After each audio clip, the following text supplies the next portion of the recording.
तस्वीरों में आपको समुद्र में जहाज दिखाई दे रहा होगा, एक के बाद एक।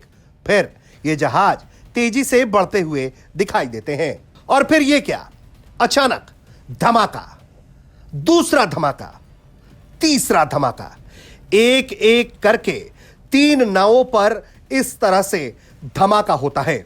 दरअसल ये एयर स्ट्राइक किसी और ने नहीं बल्कि अमेरिका ने की है। अंतरराष्ट्रीय जल क्षेत्र में अमेरिका ने 3 एयर स्ट्राइक के जरिए आतंकवादियों पर बड़ा हमला करने का दावा किया है। ये तस्वीरें भी अमेरिका ने ही जारी की हैं। दावा है कि अंतरराष्ट्रीय जल क्षेत्र में 3 नावों पर घातक हमले किए गए। इन नावों को आतंकवादी संगठनों द्वारा संचालित बताया गया, जो कि नार्को ट्रैफिकिंग रूट्स पर ड्रग की तस्करी में लगे हुए थे। रक्षा सचिव पिट हेग्सेथ के निर्देश पर joint task force southern spears ने ये लेथल काइनेटिक स्ट्राइक्स अंजाम दिए।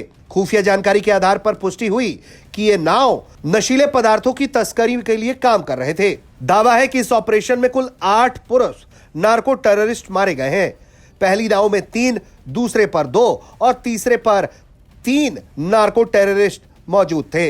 यूएस साउथकॉम ने इसका वीडियो भी जारी किया है, जिसमें आप देख सकते हैं कि किस तरह से 3 नावों पर हमले के दौरान ये बड़ा विस्फोट होता हुआ दिखाई दे रहा है। यह कार्रवाई ऑपरेशन साउदर्न स्पियर के तहत की गई है, जो अमेरिका की नार्को टेररिज्म के खिलाफ आक्रामक मुहिम का हिस्सा है। इस सफल ऑपरेशन से अमेरिका ने एक बार फिर ड्रग तस्करों और आतंकवादियों को कड़ा संदेश दिया है।